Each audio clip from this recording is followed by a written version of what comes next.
So if you can be traced to a wallet that has voted on one of these pure immaculate DAOs, and due to that proposal, something goes awry, said country in the EU could interpret it as, oh, great, because this is an unlimited liability association and we're going to come at you hard. And here we go again.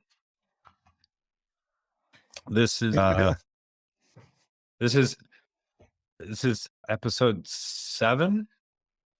We have our very weird numbering system where if it is episode 7, it is the episode number 7. It is the 8th one we have set live, and I think it is the 9th one we have recorded. So yeah, we have an episode -1 that we completely discarded. Yeah.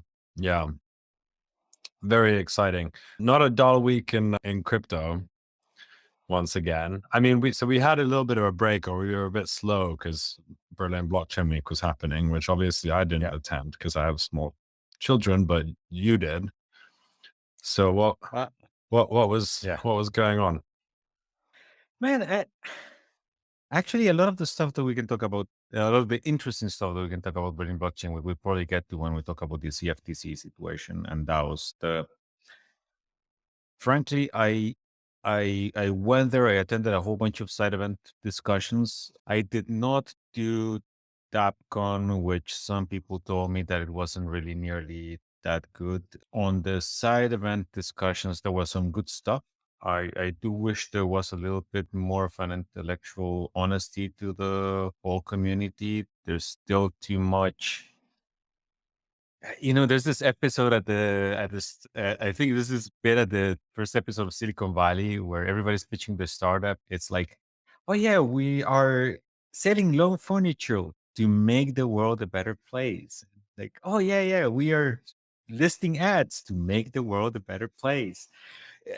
There was a little bit of that going on, which I'm still not crazy about, but I'm pretty sure that the bear market will beat that out of people, basically. Either you become honest about what you're doing, right? Like either your thing is making number go up, or you say that my thing is like, I'm focused on decentralization and this is the hill that I'm willing to die on.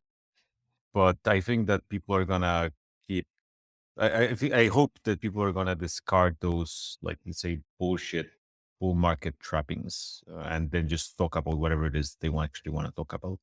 Anyway, that's my Berlin Blockchain Week rant. Yeah, but I mean, in these conferences, people are always very exuberant, right? I mean, that's part of the thing to some degree. And while I agree that this whole making a world a better place stuff is often either naive or almost sort of malicious, it is important that there is some of that, like contrasting that to what it was before in sort of pure Bitcoin land back in 2013, 2014. It wasn't so much, let's make the world a better place. It was, let's bring the entire world economy down, which is, it's not the best narrative when you think about it, but we've gone over that. Now the Bitcoin community seems to just want to see the world burn so their backs can go up. Yeah, but my point is that like people do, I think, genuinely come into crypto. Not everyone, obviously, but a lot of people wanting to find a way to improve something. Of course, that is kind of a naive approach, and when they sort of understand the constraints and whatever, their views often change. But I still don't think, like, I still think blockchains and crypto overall can be a very positive thing for the world. It's just new technology is always driven partially by greed and opportunism, and partially by people working on interesting things. Look, I absolutely agree. And if what you're working is some, I don't know, circular finance thing, then maybe you do have an interest in seeing the number go up, but you also want to improve people's lives in general. But if what you're talking about is your animal picture NFT DAO thing, then don't give me that crap. Just cut straight to the I want to see my back scroll. I mean, I want to counter argue that as well, but that's just, I think I just want to counter argue everything. So maybe I'll let it slide. And like I said, but there are some projects for which I will believe it, right? And even if it's not like the making necessarily make the world a better place, like for instance, there's the Mango Markets team. They create decks based out of Solana.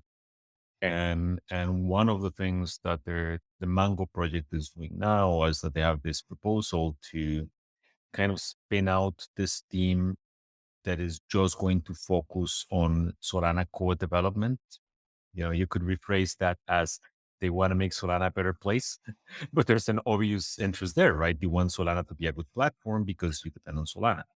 It's just the spurious, happy, clappy connection to make yourself sound good that I don't necessarily approve of. But again, we're only 6 months into the bear market. 6 more months will get rid of most of that stuff.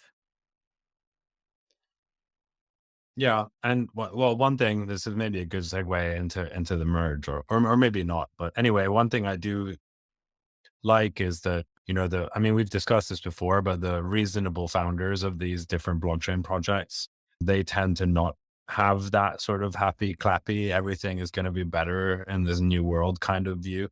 So it's just kind of a shame that they don't maybe get listened to enough. But moving on to the merge. So the merge happened. Nobody even knew, but I was there actually. Yeah, I mean, it was frankly incredible that nothing happened. Like it was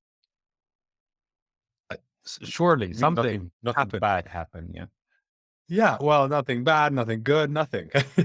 Like it just happened and nothing broke. There was like the Ethereum proof of work chain, which just didn't even get off the ground even a little bit.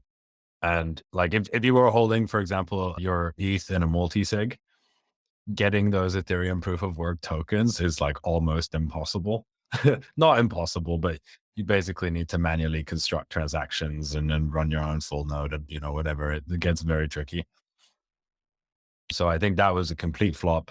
You sound like somebody who tried it or considered it at least. Yeah, well, I asked our technical team, like just out of curiosity, like it wasn't worth enough money to do anything. Like it was, I don't know, 400 euros or something like that. But I just asked out of curiosity, like if you were to try and recover because the multi-sig is the problem, right? If you just had it in a regular wallet, then it would be fine. But multi-sigs are a bit trickier. And they told me this was how to do it. And I don't know, maybe there's an easier way, but yeah, that didn't happen. Nothing seemingly really broke down. One thing we did think about, though we again had no actual financial incentive to do it, but it would have been funny, and I'm sure other people did it, is basically try to ARB USDC. Yeah. Which I haven't checked the price from anywhere, but I'm sure that USDC just went like bam on the proof of work chain. But anyway, it all went sort of astonishingly well. The markets, like one thing that I was a bit surprised by is that it didn't seem like the markets were very overhyped before. I mean, Ethereum came down, like there was a little bit of trading extra speculation in the price of Ether, clearly, but not that much. So that was kind of surprising. I would have assumed that there would be a little bit more action in some direction. Right. But all that was pretty simple as well. I mean, so first of all, again, with the obligatory disagreement, I would say that just the fact that the merge actually worked as intended is a good thing. I mean, it's pretty freaking impressive. That right there is something good that happened. Yeah. If the merge had gone badly on the midst of the both crypto and globally depressed markets, it would back it up and go home. Like it's like good luck, see you all in 5 years kind of thing. That's true. If it had gone differently, then the markets would have reacted very differently. So I mean, the backdrop is traditional finance just taking absolute beating as well. But also, if you look at ETH BTC on the I think it was 2-3 weeks before the merge, the Ethereum was significantly up from BTC. So if Ethereum did not really pick up versus the dollar, it's just because the market is completely fucked. But with relative to the crypto markets, it was moving significantly ahead of time. Yeah, no, that's true. That's true. And I guess at this scale, it's also like, what is enough action and stuff? It starts to get a bit murky. But yeah, I do want to highlight that, like, I don't think anybody can call into question the Ethereum Foundation's ability to execute on deploying new technology anymore, because the merge is likely the hardest single thing that anyone has done in crypto ever. They still get to question their ability to estimate timelines, but when they that is true, it works. yeah. But timelines, I mean, come on, technology development timelines, you know how they are. It's the basic, like, yeah, but everyone wants estimates. I mean, it's a hard position to be in, because you're like, the original estimates, of course, they made with, like, as you would as any startup kind of project, you would make this estimate that assumes all manner of things that you don't actually know anything about. Yeah, they're not a startup. They're running a They were. they're running co-development in a multi-billion-dollar market. It's Now like they are, but the original it's no, the original Ethereum launch, I agree with. This is a startup. You have no idea what the fuck you're doing. Once you are the face of this gigantic thing, then yeah, maybe be a little bit more cautious with the numbers that you throw out, right? but they're engineers. You know how engineers estimate time. Like the traditional manager thing of, like, get your engineer to give you a timeline and then double it, or like times 2.5, and you're probably a ballpark correct. You would think that they can afford a sanity check consultant, but who am I to guess their finances? I mean, they only sold the top. I mean, I don't know if they're the kind of organization to get like McKinsey in there to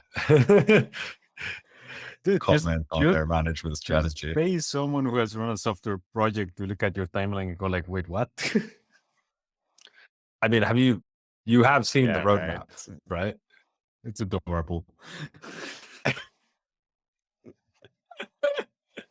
I mean, I have to kind of like respect that. Like, I kind of like that they remain crazy and naive enough to think that this sort of million step roadmap is viable on any sort of timeline where anyone would even be alive to see it. Yeah. Like I said, it's adorable. I can't say anything else. But I think they are learning to prune. It's just happening slowly. Like the larger it gets, the more they need to simplify. And I think, broadly speaking, they're doing that. But anyway, big congrats to the Ethereum Foundation and all the client teams and everybody who was involved. That was impressive. On the flip side, Do-Kwon is being searched for by Interpol. And he's seemingly tweeting that he's in his living room. Yeah, an interesting twist, actually. He was being sought for by Wintermute, and the Wintermute hack was Do-Kwon trying to recover his finances. But yeah, it's just Interpol. Now, that's a true statement, right?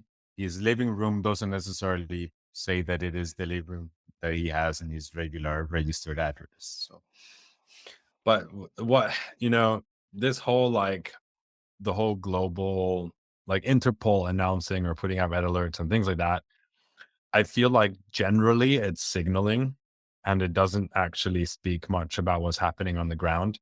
And the best example of this is when everyone was looking for the Pirate Bay founders. And they found one of the Pirate Bay founders after a long search at home in Sweden. which is like just nobody bothered to go and like knock on the door and see if he's home. Like, what does it mean for Interpol to be looking for someone? It doesn't seem to be a very active search. Yeah, my understanding of that is basically if somebody with your passport happens to show up at a border crossing, we may ask some questions. That seems to be the current baseline. Right, but I get the South Korean authorities are looking for him. The Singaporean authorities have said that he's not in Singapore, if I remember correctly. Yes, they did. Yeah, I think it was the Singaporean police or something that basically made a very categorical statement that, as far as we know, he's not in Singapore. Right.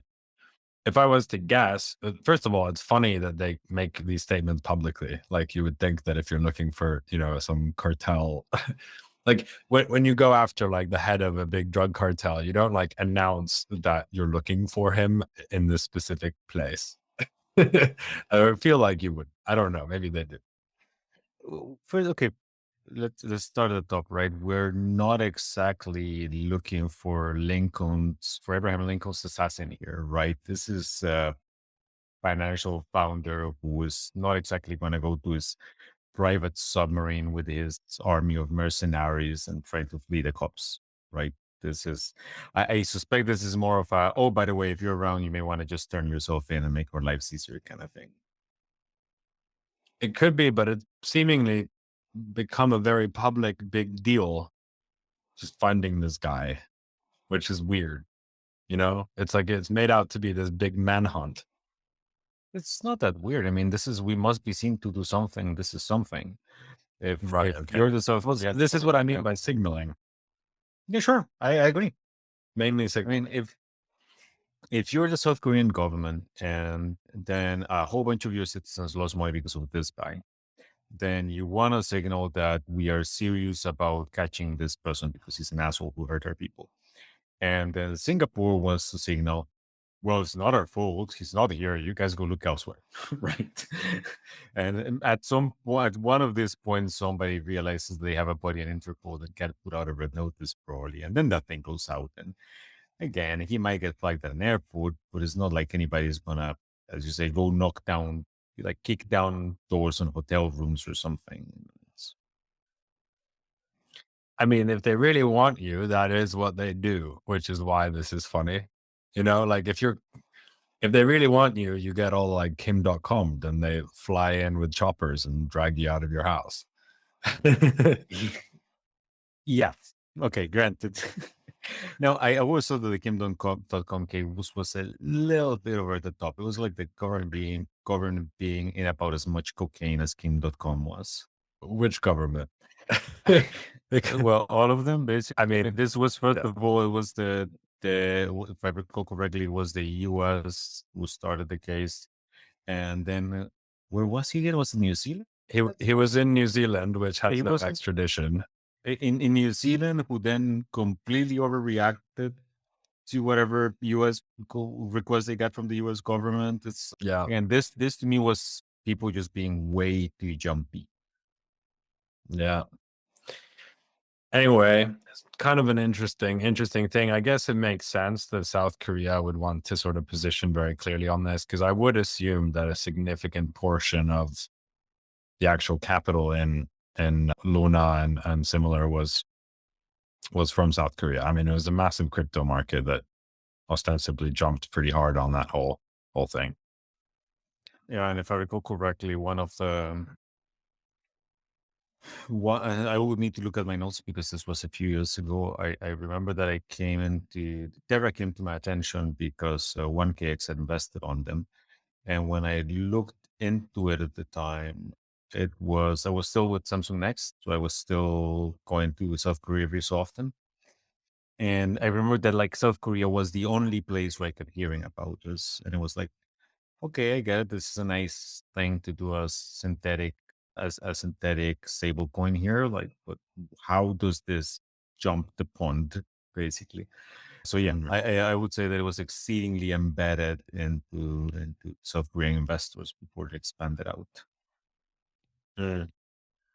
Yeah. I mean, it's tricky. It's still, I think, unclear if he's actually done anything wrong, but these kinds of things, you always I think, worry if like there's just enough pressure to scapegoat in one way or another. When has anybody doing something wrong never stopped governments from coming down with a hammer just because they need somebody to hang up? Well, I mean, it has led to the US, I guess, trying to put in place a 2-year ban on algorithmic stablecoins. Are you more familiar with the details of that? No, because the things that I read were mostly speculation, and I don't think it has come up with like a final version yet. So, eh, but frankly, this just strikes me as Luna being a good excuse for this. Right? I mean, otherwise you could have gone after pretty much any of the other failed stable coins. This is just the one that get visible enough to come up after to what you perceive as a sovereignty threat. Yeah, but I mean, yeah, like the best protection against this kind of legal action is always to fail at a small enough scale, right? But the flip side is like it's a convenient excuse, but also like genuinely investors did get crapped on, right? And it's in societies where large amounts of people can make a lot of noise and actually cause governments to do things. There's sort of an alignment between the government wanting an excuse and the populace, supporting using that as an opportunity to regulate. I do wonder what this means for MakerDAO. Not good stuff, I would assume. Yeah, that's a nice connection to what we were discussing a couple of weeks ago. Yeah, man, come on. Look, anything algorithmic, anything that they don't. I think that the end game here is basically anything that they don't feel that they have an off switch for, whatever it is, algo stablecoin or anything else, is going to eventually find itself on the wrong end of a very pointy stick, basically. Yeah. We'll see. But MakerDAO, I would say, particularly if they do proceed with their whole let's go entirely dark, because this is totally not me. This is Joe Bob, who's an unknown contributor who writes code exactly as myself kind of plan. I don't really think that whole thing is sustainable. But if they depeg, then they're no longer a stable coin, and thus maybe they don't fall under this regulation. Yeah, fair enough. But again, for me, the end game here is basically what can I flip a switch on, and when they're gonna, like, governments in general are going to be more comfortable with cases where there is a Teemu or a Ricardo that they get to apply pressure on. If something is run by 5 anons, it might be a stablecoin now, but they may decide to go to a basket of currencies tomorrow. So, likey. Yeah, but there's probably some middle ground that can work even in that situation. But I don't think MakerDAO is really the ability to change in that kind of direction anymore. But you were mentioning something about a CFTC ruling related to this Spelunking DAO thing. So what's going on? Okay, well, the first thing that I mentioned was that what had come up in Berlin Blockchain Week, and it's related to this. Sadly, it is in European perspective, which means that this is not a unique US thing. But anyway, I was at this panel on an event related about DAOs, basically, and there was a proper European lawyer there, right? Not like us who just talk about this thing, like pulling stuff out of out of the articles that we read. So there was a proper. Are you implying that we are not proper lawyers? Well, I just play one on YouTube actually. Anyway, somebody asked this woman basically like, "Hey, what happens when something goes wrong on a DAO?"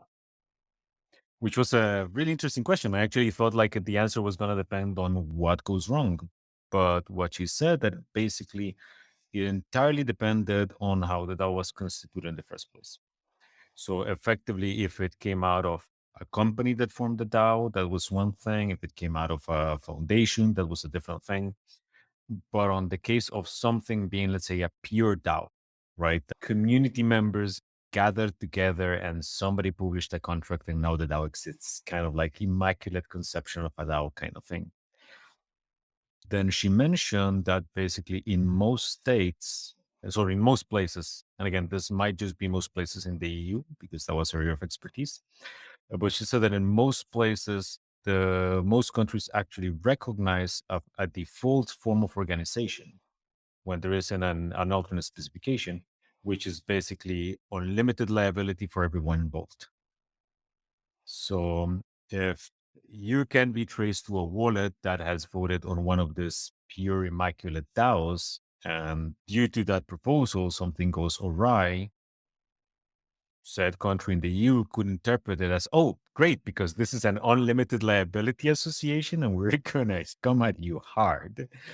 So anyway, that is the unfortunate European perspective. The CFTC's approach to basically suing a DAO is pretty much the same. Basically, they're literally saying, if you have voted on a DAO, you then are responsible for whatever the outcome of that thing is, which I'm not sure if this is a legal overreach, if this is just them trying to find a justification to judge something, to come at something for which they have no other hook, or if this is just intended to have a chilling effect. Maybe all of the above, right? But at the very least, the way that she put it in the EU, this would be perfectly, let's say, a perfectly reasonable interpretation. And again, she was mentioning this, I don't know, it was like a week and a half before the CFTC thing happened. So it's not that this perspective came out of that precedent. So, yeah, fun times holding governance tokens, folks. Yeah. So, I mean, it seems to be sort of like a similar thing to the OFAC listing, which is like this blanket or this very like high level action that has near endless possible implications, most of which are unlikely to actually ever be explored, but that just slows things down, right? And sort of, but leaves the door open for the regulator to continue to decide to interpret things in various ways in the future, right? Like a lot of this regulation feels like it's it's all like backdoored for the regulator, where if they decide to change their mind, then they always have the option to do so, which is also why it's so unclear for the actual builders and founders, because by definition, it's not like watertight.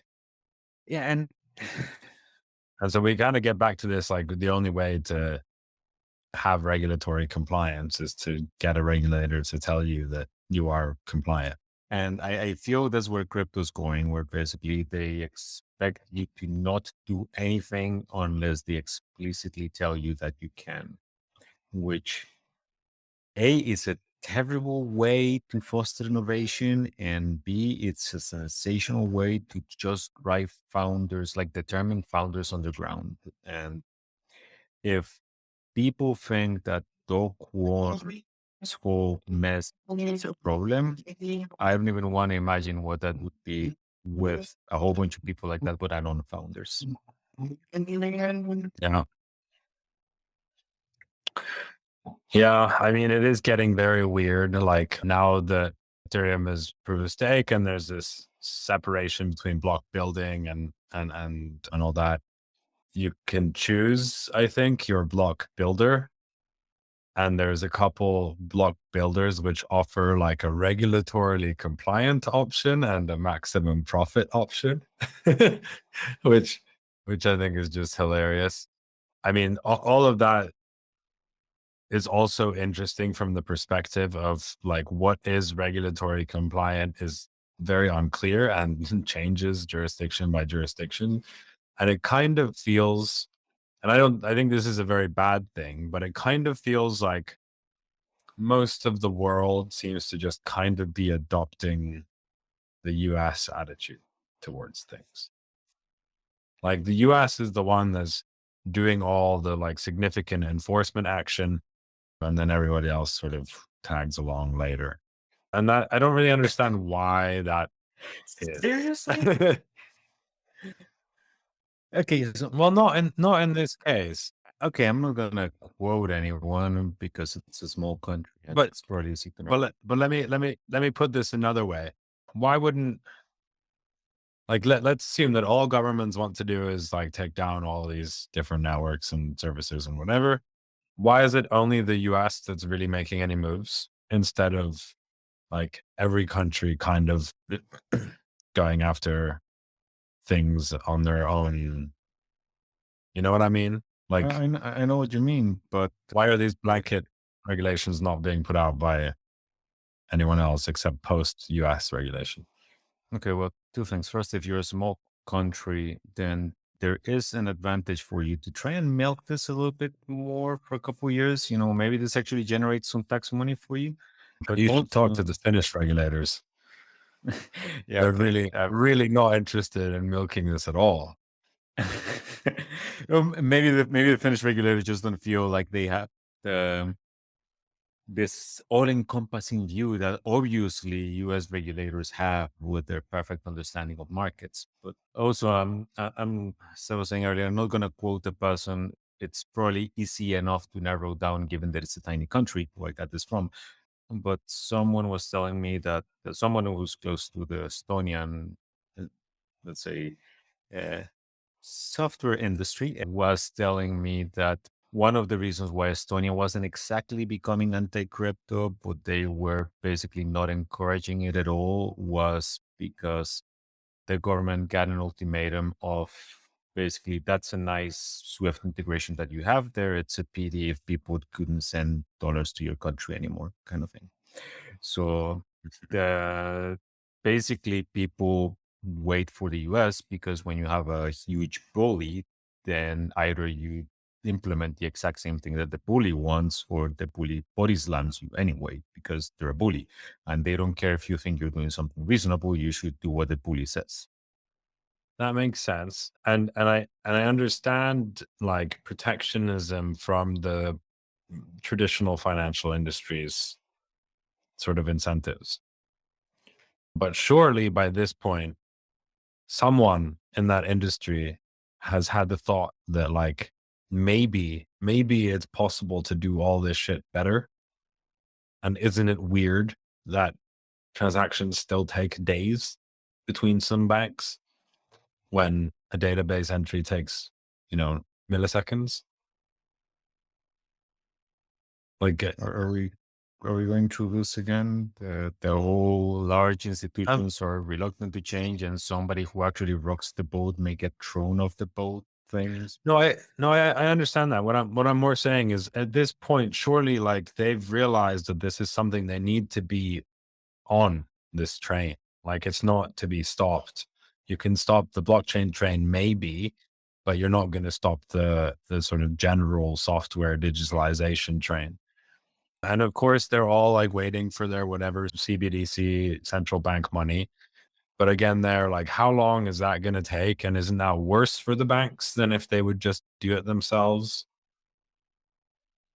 Okay, I cannot comment on if it's going to be worse for the banks or not. I don't necessarily What do you need banks have any for if banks. everyone can just have an account with the central bank? Good question. Actually, I had not considered that angle. I mean, lending probably. Yeah, borrowing, lending, you're going to, in theory, need somebody to insure you up to a point, and you insures up to, I think it's 100K. Maybe banks will end up becoming the insurer of choice, but that's a good question. Now, if So you're talking from, about from my perspective, CBDCs seem like an existential risk to banks, not the solution to fight the crypto war. Like the banks should arguably be getting on this train in order to avoid the existential crisis on the CBDC train. But I don't know, maybe there's some agreements. And I mean, the central bank can't do stuff that's going to completely screw over the banks. So maybe there's some arrangement made.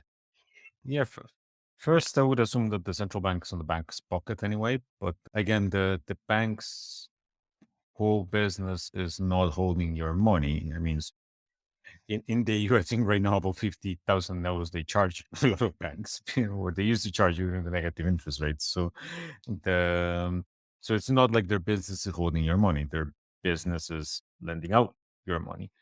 And unless the central bank is going to get into a business anyway, then there's still an interest for you to give your money to a bank to get some interest rate that maybe you're not going to get from a central bank. Fair enough. So it's like the central bank will probably provide an interest rate, but it's not going to be as good because there's less risk. Not like interest rates on banks right now or anything to write home about, but yeah. Well, soon they may be, who knows? It is making the business of doing sort of a Circle USDC style stablecoin a lot easier to have positive interest rates. Suddenly Circle's like, oh, actually, we don't need to do all this investing and stuff. We'll keep everything in dollars. What a shocker. Final thing in my notes I had is this: one of the TornadoCash depositors is sending Ether to various open source projects' donation addresses. And I mean, they're not that large amounts. Like he sent Redox OS 400,000 worth of Ether. But this guy, I guess it's like a solo developer. And he's just like, I have no idea what to do with this. Like, what? Like what? Hey man, I would know. you gotta love chaotic good people, man. Like whomever is sending out this money, kudos to them. And I mean, but it's interesting, right? Because most likely the sort of official thing would be that he, or like these people who received this, handed over to the government, right? Like if you're on the sanctions list, but the Ether is on the sanctions list, so you should give it to the government. Isn't the contract on the sanction list not the Ether itself? So, I don't know, man. You tell me. Well, what did I just say about not being a DAO lawyer, man? But I mean, what I remember reading from the announcement was that the contract itself, like the product, let's say the product was on the sanction list and you're not supposed to use it. I don't remember reading anything about if you receive Ether from that, now you're on the sanction list automatically. So how exactly, like, which by the way, could perfectly be whatever this person is trying to test. Right, whomever is saying, right. Well, I mean, of course, we said a few episodes ago that someone's going to start sending the TornadoCash ETH all around. Yeah. And, whoopsie, it's happening. However, if you're right, and these people receiving Ether, because those people are not on the sanction list, but arguably the previous person who had used TornadoCash would be on the sanctions list. If this money is free and clear, then this OFAC listing might have been the best thing for open source funding in a long time. Yes. or Ethereum validators, right? Because the best use, if you are an open source developer and you do not want to, let's look at Ethereum like money, right? Suppose these are, would you say ultrasound money? Well, or whatever the fucking party line is now. Money. But let's suppose that we look at this like money, right? And let's suppose that we look at this Ether as bills dyed with the purple stain that the dyed packets have, right? And I'm not necessarily going to make the better sounding argument for this, but given that Ethereum is proof of stake, if you were to receive, let's say, 320 Ether from TornadoCash, it is as if you now have basically all this stack of dyed bills. You're not necessarily going to want to go to a store and spend these bills because somebody may call the cops on you because, hey, purple bills, like what the fuck did you just rob a bank, right? And you don't want to have to explain that one day you open your door to your apartment and there was a big pack of money right there, which was what happened in this case. You're completely innocent with this money being on your possession. You could, however, set up the nodes, each one running with 32 ETH, and start trying to generate blocks from there, and then using that the ether that generates to fund yourself without ever having to touch the tainted ETH, right? So you actually get to use the stained money to print clean money, Well, this is back in the old days, right? There was a premium people would pay for like clean Bitcoin straight from the miner. And I said miner again, which is going to be another whoopsie on the transcript, but this is what they would do, right? At least you're And it's paying a premium from clean miners, which would have come across as even worse. but this is a good point. So you basically just put it all into staking, and then the sort of generated ETH is all clean, unless I guess I don't know how staking works exactly. Can you receive rewards on a different address? Maybe. I don't But believe so. No. yeah, I mean, Your argument would be that the address itself could be tainted, but potentially, but it's a bit of a long shot. But in any case, I think it's good that these boundaries are being tested, and testing them in this way is actually a good way to test them, right? As opposed to the maker CDT thing, which potentially brings everything down. This is a positive way. Like, worst case scenario, this open source developer who didn't have 400,000 before now also doesn't have 400,000. Best case scenario, this open source developer guy has 400,000 extra. well, actually, worst case scenario, that open source developer gets to answer some very awkward questions, but I don't think it's going to get past that, right? I mean, sure. And yeah, But and yeah, this best is case the same kinds of questions that anyone who made money with NFTs has to answer to the tax authorities. And I mean, not really, right? Somebody who makes money with NFTs is not making them by selling the pictures to North Korean dictators, right? Which is the the whole argument behind the sanctions on TornadoCash. But I mean that is always the assumption they have. If some random like teenage girl just shows up with 3 million, euros out of the ether. Again, a little bit different. But I know it's not quite the same. Well, you could be selling heroin on the street, and that is going to be easier to justify than I'm laundering money for the North Korean dictators. So, yeah, yeah. But it's. I mean, I don't know if the pace of these sort of events has increased, or maybe it's just that I assumed in the bear market things would kind of slow down, and maybe these are like the last dying breaths of all this like madness. I don't know, but it seems like there is a lot going on, like much more. In the last bear market, it was very quiet for a long time, like a year and a half, 2 years. And now it just doesn't seem to be stopping. yeah. And now like Disney announced they're getting into NFTs and stuff, like it's Okay. and metaverse, no doubt. Yeah, but I mean, this is probably something that's been in the pipeline for a long time, and whatever, and there may still be a lot of things like that, but certainly just the sort of pure amount of activity is on a very different scale than it was in like 2019, end of 2018. Two things to keep in mind there, right? If we're talking about the things purely coming out from the juggernauts like Disney, right? These companies have the momentum of a gigantic tanker.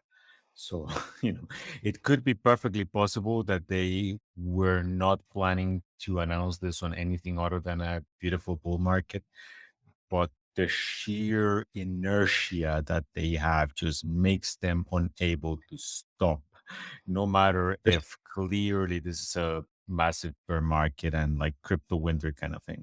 Sorry, what are you going to They may have already canceled the project, but it won't show up for another 2 years. Exactly. Like this is like light from a dead star kind of thing sometimes. But that is one thing. But it does, like, one sort of conversation we've been having. So maybe I'll give you a little bit of background. In I think 2018, 2019, we invested in a small sort of management consulting company. It was basically like exploring the whole enterprise landscape and how it relates to blockchains. Now, our hypothesis was that it didn't relate to blockchains in any way, but we figured that at some point it probably would, right? Like there's some point in time when companies need to start doing stuff or just want to start doing stuff, and most likely a mixture of both. And so we wanted to kind of keep tabs on it. And we were correct that there was nothing there at that point. But it feels like maybe there is starting to be something there now. I'm not sure if it's mainly because NFTs are a more simple, clear thing that sort of traditional companies can do, even though I don't know why anyone would want them or what their usefulness is. But it might be that it might be that there's now people like I heard from this one of the two biggest media companies in Finland, where the mother of my partner works, that they had a metaverse like workshop. Which, you know, obviously it wasn't even like yeah, it was complete horseshit, of course, sold by an opportunistic, you know, marketing company, whatever. But like certainly there's stuff happening on that front. It's always hard to know if it's at this point where it's like we maybe learn some more next time, maybe proof of concepts, and then next time, blah, blah, blah. But it does seem like there is some momentum in that market. And it feels like the first time in the history of crypto. Like I remember Hyperledger and Corda and all these things, but those were a very small subset of a very specific industry who were trying to get into that. And it was a very unclear value proposition from the very get-go. Now there are things that people can do that clearly relatively large amounts of people are excited about. And like I don't know how large the market is sort of actually, but it's definitely in the millions. Sort of the crypto user base. When I say user base, I say holder, I mean holder base. But that market is starting to be big enough, typically I'd say probably willing to spend money enough where it's lucrative even for some larger companies. What do you think? Coming from your Samsung Next monolithic Titan ship that won't stop background. That's a little bit. First of all, that's hardly my background. I spent like 2 years on that particular prison, so you know, I serve my time and I get out. No, but it's more fun if we paint you as like this sort of like the corporate guy, fine, but who also hates governments, and I'm like the startup guy who thinks governments are okay. Let me go get my blazer and bow tie. I'll be right back. So, as I was saying, okay, a couple things. I have no answer on this particular company that you said, but you know, every company, every large, gigantic monster company is going to have. They have innovation departments, and usually the innovation departments are basically paid and incentivized to interact with startups who are working on whatever the current buzzword is, right?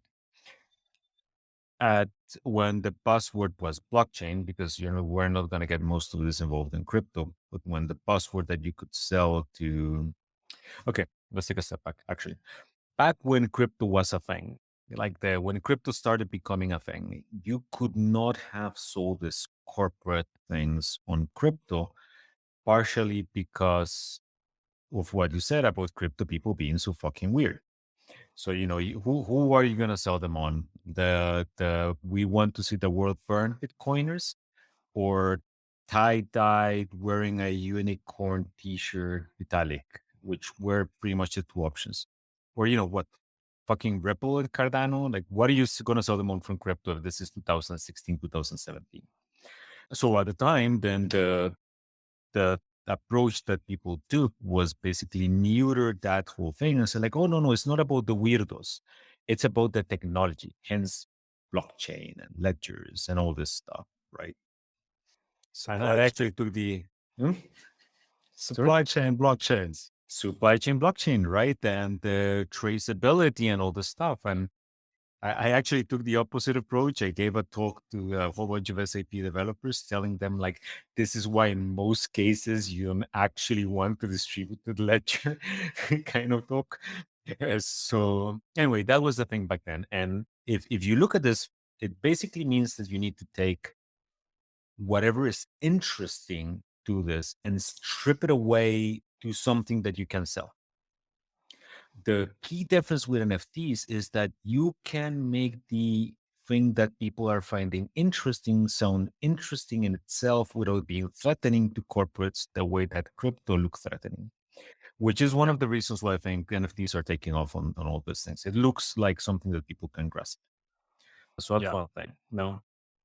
Leaving aside, I think you and I have slightly different opinions in NFTs. It's not like I'm the NFT cheerleader, but I do see something there. And so let me just clarify that.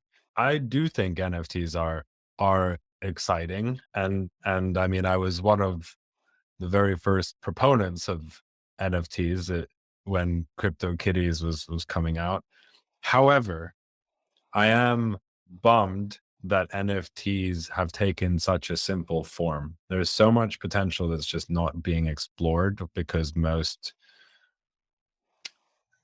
it's just when there's a market willing to pay you for like doodling on your lunch break and putting it on AWS and selling it as a token, then you're going to do that.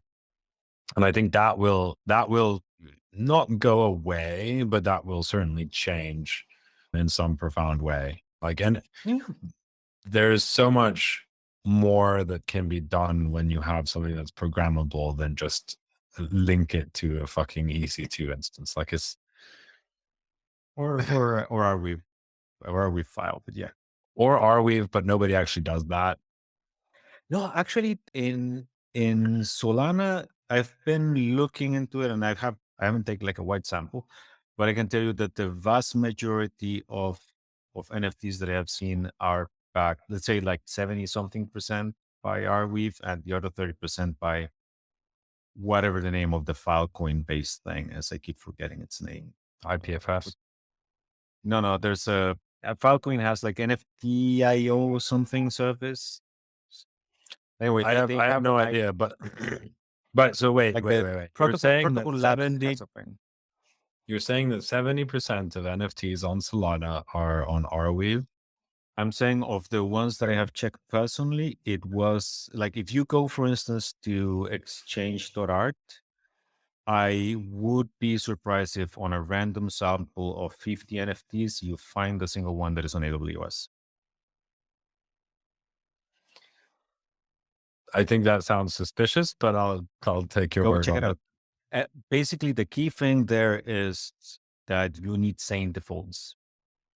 And if you offer creators like Form Function and Exchange Art and others, if you offer creators a tool that defaults to a sane backend, then they're not gonna go do the AWS bullshit. They just do the AWS bullshit because it's easy.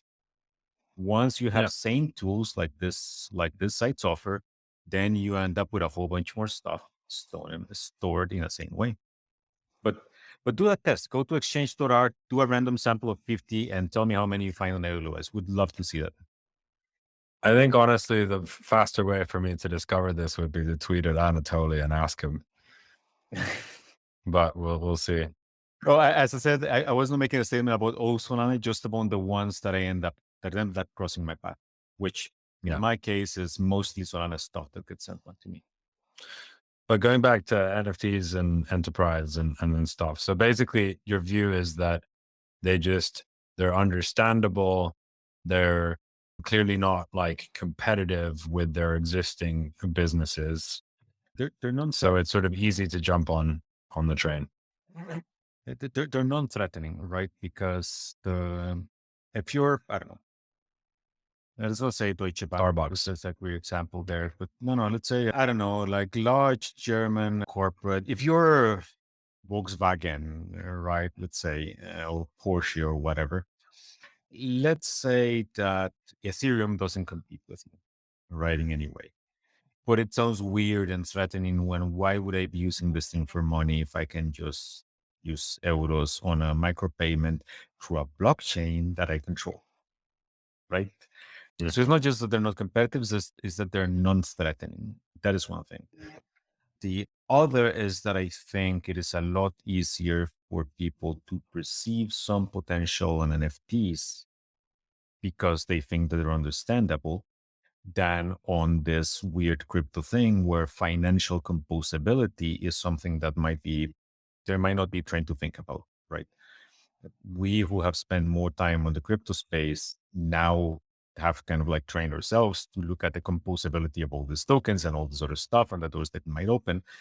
Somebody who just, let's say, works at again at Porsche and then gets faced with one of these things is going to say like, why is this particular coin named in this way, right? They really can't see a lot beyond that. So anyway, to me, which is I keep coming up with this line from How Can Catch Fire because I really love it and I think really describes those things. Paraphrasing, NFTs are not the thing; they're the thing that gets us to the thing. Basically, this is an interesting building block, and right now it's just a brick. But what I really want to see is what people end up doing with that brick. Yeah. And Well, this is exactly my position as well, in the sense that I feel like this is, the ICO craze for NFTs, or this past bull and market and, was, and or we're equivalent going to through that, it right? quickly enough. Right? Yeah, yeah. We're gonna be And going through all the shit and that's quickly enough.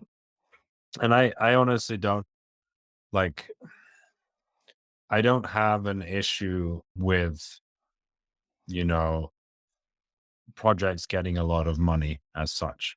Like, this is often painted as a very negative thing. And yes, there's a lot of waste. There's a lot of projects that get a lot of money and don't do anything. But overall, if you're trying to build these kinds of systems with a global scope, as a lot of these projects are, arguably even more on the NFT side, because there often there's like physical events and stuff like that that they need to be throwing, then you do need, a lot of capital. The only question They is don't like, need will they to actually come up anything. with anything like interesting? And I'm sure they will, but how large is that? And is it compatible with the sort of hype machine that's been going? Unclear. But again, I think Yeah, it's okay. I just wouldn't recommend anyone invest in them necessarily. yeah. I avoid the whole financial side of NFTs myself mostly because my brain doesn't work in that way.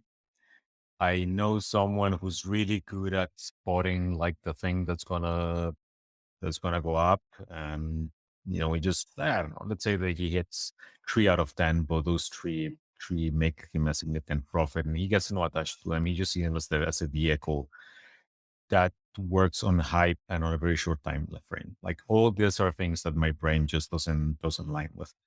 So yeah, I would not consider this thing's financial vehicle in any way right now. I would say that it's not that I have something against projects getting a lot of money, but related to what we had discussed the last time we were talking about ICP and all that fucking nonsense that these projects get in just because they have too much money. There is a certain virtue to getting the right amount of money for what you're trying to build, whatever that right amount is, because it keeps you hungry. It doesn't just make you go into this I need to throw a physical event just because I happen to need the hot DJ DJing on my thing, right? These are the kind of things that you do when you basically get way too much money in your hands that distract you from whatever it was we're doing in the first place. Having said that, it is perfectly fine for me if the outcome of this thing is that every single first generation NFT project dies and ends up working as the compost from which the next generation rises. That is a perfectly acceptable outcome for me. It's going to take you longer to die because of how much money you raise. Fine, just go at it so we can get to the interesting stuff faster. I mean, it's the same thing. You know, there's still ICO projects running on ICO money from 2017. Like, I don't know what's going on with Bancor. Like, they're still around. For like, or does anyone Bancor use actually it has for anything? Bancor actually has a business for what it's worth. Do they? It's not a great business. Do they? Bancor works as a product, right? I'm not gonna say that they're gonna dethrone Uniswap or even SushiSwap, but it's a working product, right? It's not. I mean, sure. It's not. I'm not saying it's a scam. I'm just saying, like, 140 million. They have a working product, but as far as I know, basically no one uses it, and they're not going to die for a very long time because they have 140 million, which was probably mainly in Ether, and so it could be a lot more. Same thing with Aragon. Even though governance structures are pretty good or important, it's unclear to me if anyone's actually using it. Or other than Aragon itself, right? Which seems to be creating like offshoot projects and to govern each other is kind of weird.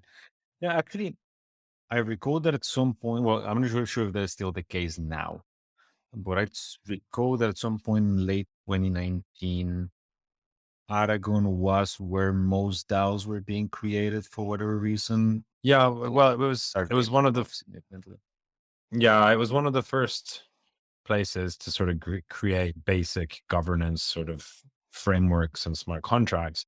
So I do recall, people were using it, and I think that was important. Then it sort of shifted over to the compound governance module, and then Open Zeppelin got sort of standard contracts, and so on and so on. And I mean, I think they pioneered the optimistic governance structure, which again, I think is very good. So as like an innovation lab, maybe Aragon maybe that's the position. And again, I'm not criticizing. I think it's in fact good. Like, sometimes when these projects get a lot of money, they don't end up doing the thing that they were meant to do. I mean, they maybe do the thing, but it turns out to not be that big, but they have enough money to then just work on like other stuff that's helpful. I mean, you could argue that Gnosis is this kind of organization where they ICO'd a prediction market. Basically, it took them forever to build the prediction market, first of all. And then I don't think anybody really uses it, but they have built a lot of very crucial infrastructure. Yeah, I remember back in the 2018 DAPCon, I think it was, they were test driving the prediction market with something around the event. I don't recall anybody else in my circle using it after that DAPCon, but yeah. Yeah, I hear you. Some of these projects will go that way. Hey, if it works for them, if whomever threw money their way and they're making money, great. not going to begrudge him that. No. What can you do? Well, we'll see. I think this next few years is going to be pretty interesting for the NFT space. Like, the fungible side is sort of pretty set, I guess. In the NFT space, I think there's going to be a lot more movement. So it's an interesting space to watch. Speaking of backward, this is just going from memory, but wasn't Uniswap initially based on the Bancor contract or the Bancor formula, something like that, on the first version? Or am I misremembering this? No, I don't think so. Bancor has their whole weird, like, synthetic token from a combination of Ether and the Bancor token, and it's all very strange. I don't mean the Bancor token. I mean like the original Uniswap contract. I don't think so. They didn't have any kind of AMM in Bancor. Okay, I'm gonna have to look that up again. They might be completely misremembering this. Yeah, you probably are. I mean, what do we know? It's been like 5 years. You know how much shit has happened in between? I know. At one point, I bought these mugs somewhere online, which just had logos of tokens from like 2017, 2018, like 100 different logos, right? They were like all the tokens that were out at that time. And I just handed out these mugs to everyone. I thought it was such a good thing because by now Like 99% of those are gone. And so they become these like relics of the past that just remind you of what happens in this industry kind of over and over again. But that's also a good thing, right? Like we have a lot of experimentation. We have even more now. And then some things survive. Anyway, So just a clarification, I just looked it up. Actually, it wasn't a fork; it was iteration on the idea of Bancor, basically. So it was like, yeah, oh yeah, this looks interesting. Let's apply this formula and then go with it. So again, this goes back to being the idea lab kind of thing. Basically, maybe Bancor's whole reason to exist was to inspire Uniswap. I mean, there's always an iterative path, right? And I'm not even criticizing Bancor. I think I invested in Bancor because it was kind of the first thing in that direction.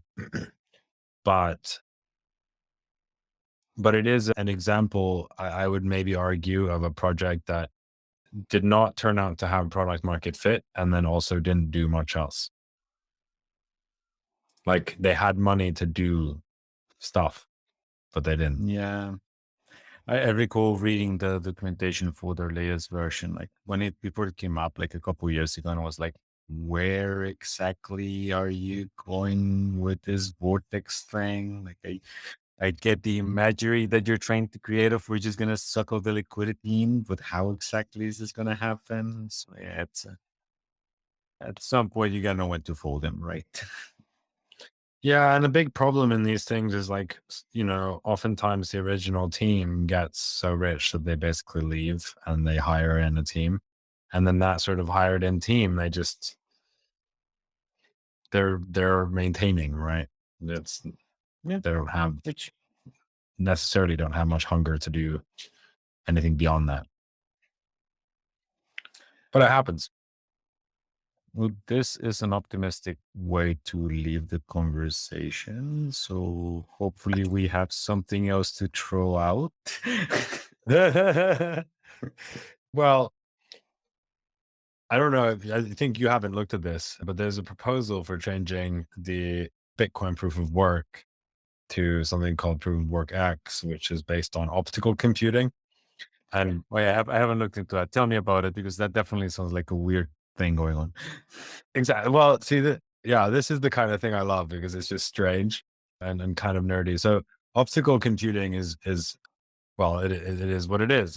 It's computers, but built with basically like fiber optics. And it's been growing like very rapidly. Like there's a ton of VC money going into like sort of optical computing startups because they're better at doing certain kinds of calculations, like especially matrix calculations than traditional computers.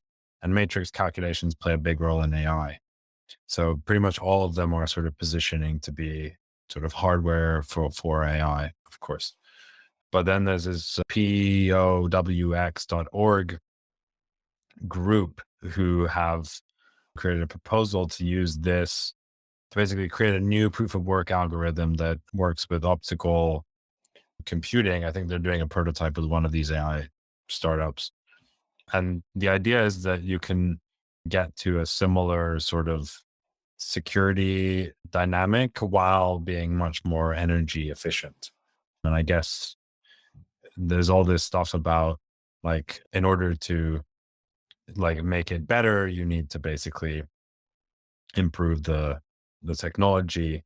Like in terms, if you increase the difficulty, you need to get better optical computers, not just increase your energy expenditure. So the energy expenditure could remain sort of probably not constant, but have a different growth profile compared to difficulty than the current proof of work.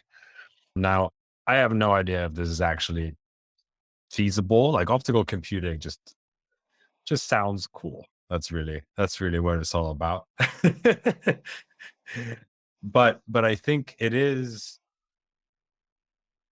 like, of course, because this is the Bitcoin world, like none of these things have any funding and like there's nothing is happening. But I do think it is interesting if you could create a proof of work algorithm that's sort of competitive on the energy side of things.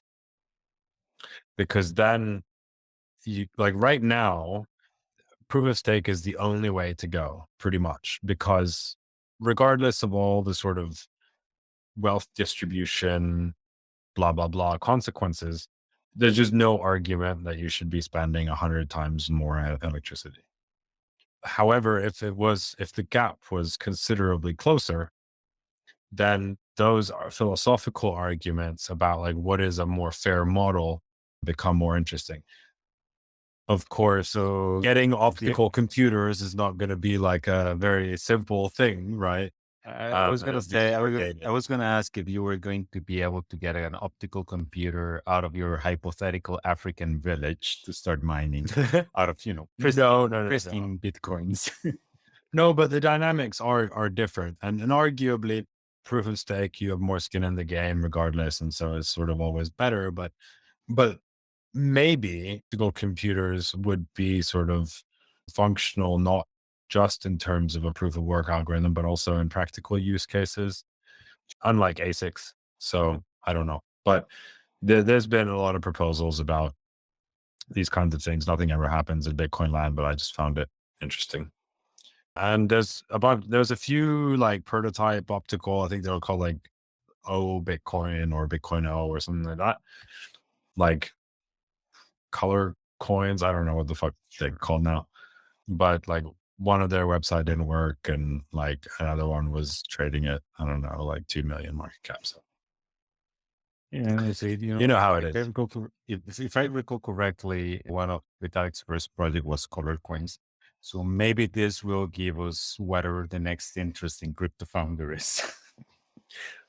Yeah, well, I mean, one note to make on this in general is that even though Bitcoin development is like basically an oxymoron, because of the specific constraints that they have, and because of the sort of because no one has any funding, it is just volunteers basically thinking about these things. There are regularly very interesting ideas. It's just that they don't ever get implemented. They never go anywhere. But there are interesting ideas in that ecosystem. And I feel like they're not very exposed, like we are not, or like the rest of the ecosystem isn't really exposed to them, because if someone has an idea for Bitcoin, it's always like, I don't know, it always feels like, why would you want to do that with Bitcoin? You can't even program smart contracts. Like if it's a good idea, it'll be done somewhere else. Yeah, to me, it's not even that. I'm not going to hear about them mostly because of all the other nonsense that goes around in the community. Where I think the last time that I actually tried to actively keep up with what Bitcoin developments was around 2018, 2018, and then was like, I just have no mental bandwidth for this stuff. It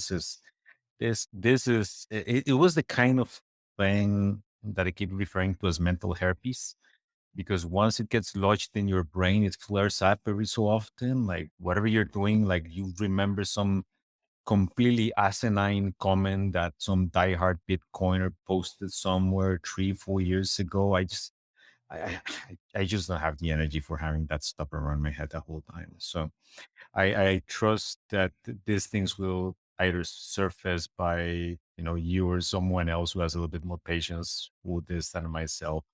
It's and I will assure you that I know that for a lot of people it's similar. Like they're just not going to spend the time digging for these nuggets through all the other hideous ideological flame fests. Yeah, but you know, you know me, whenever there's a widespread consensus that we should go in some direction, I'll go and try to find like another direction. So that's kind of what I, this is I, about. But I get I you. fully agree. And But on the Bitcoin case, this to me feels like running back into the burning building. yeah, I know. I mean, the best example of this, which we were just discussing, is that somebody we were talking to was asking us how like what's going on with Lightning.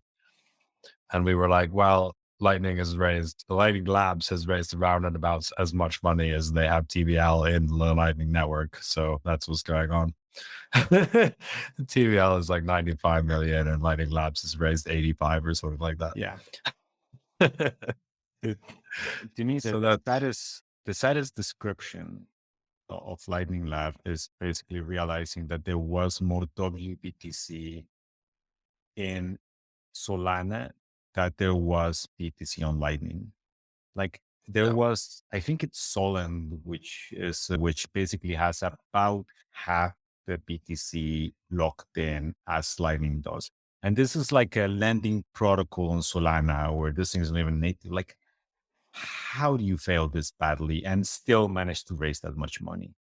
Yeah. Complete shit show. I mean, you know, like the one thing that can be said is like at least the Bitcoin community funded this one project. It's pretty much the only one they've funded, and it's a miserable failure, but at least that one. And I think that is probably the positive note on which to end. Yeah, well, So, I will say that, if we do need to look at the positive side of things, I am glad that we're having this every 2 weeks, because this is definitely the most entertaining bear market I have ever been in. And I don't think it's just you. I do think that shit is happening at an increasing pace. So it sometimes feel like I didn't have time to edit these things before the next interesting blow up happens. So, I know, like there's some huge controversy, and then we discuss it, and then we publish it like 5 days later, and there's been like 4 controversies since the big one that we discussed. And it's ridiculous. But maybe we can come up with some way to be faster, because honestly it feels like if we don't get these out like within 2 days or something, like it's almost too late. On the other hand, I think, I'm not sure we need to be in the sort of reaction race. I'm not that interested. Like, I don't even care if anybody sees these. So yeah, it means like, so, we could just take it easy. All right. Still, there are some cases where, at the very least, if we publish things early enough, then people can't say like, "Oh, if only they had said something about Luna being a complete unsustainable shit show," right? And I am happy that the Luna one went out. The Luna one went out like a month and a half before the whole collapse, because at the very least, I got to send that to my friends, so nobody gets to say like, "Oh, why didn't you warn me about Luna?"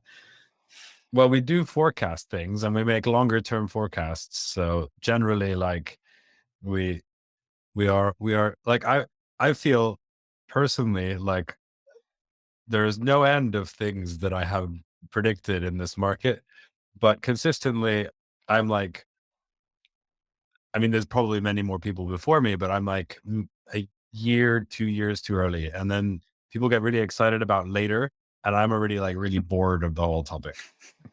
And so like when, Balaji's network state, right? Yeah. 2017, I went through that whole thing, digital society protocol. I had a whole big plan, blah, blah, blah. And then I was just like, nah, it was boring. And like not very feasible. And so this keeps happening. And it's not just that I'm somehow very good at predicting, it's that the same themes crop up over and over again.